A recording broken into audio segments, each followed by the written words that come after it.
بچه‌بازۍ باندې عادت و، د هغې کار دا و، د هغې طریقه دا وه، د هلکانو سره به یې زیناونه کول. لوط علیه السلام ورته په ډېره بهترینه طریقه باندې نصیحت وکړو.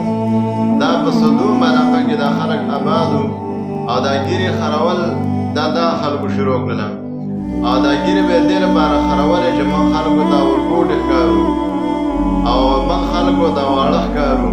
په دې وجه باندې هغې د ګیرې خرول شروع کړل او بیا به چې کوم دی دا کار د هغې یو رواج جوړ شو.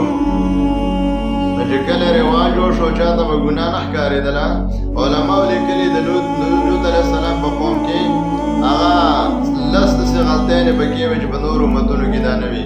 په دې وجه الله تعالی د لوط علیه السلام قوم له داسې دا ورکړه چې دا بل قوم نه ده ورکړې. لکه ځمکې یې پورته کړه، الټه یې پرې راواړتله، زلزله یې پرې راوستله، ملایکې پرې چغه وکړله او د هغې د ماشومانو او د ښځو چغې پر اسمان کې واورېدلې شولې او بېرته چې کوم دی الټه راولوېدل، لاندې ځمکه پازه شوه، پاس ځمکه لاندې شوله. دا د دې دپاره مسلمانانو الله تعالی خلکو ته وایي چې سم شئ، ولې د لوط علیه السلام د قوم کار مه کوئ، که تاسو به هم چې کوم دی غرق شئ او د جهنم خشاک به شئ، د جهنم ورلړونې به شئ. او رسول الله فرمایلی دي فقتل الفاعل والمفعول، څوک هم چې لیوادت کوي د چا څه کوي دواړه مړه کوي.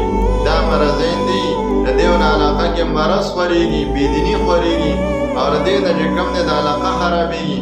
نو لهذا فاعل او مفعول دواړه چې کوم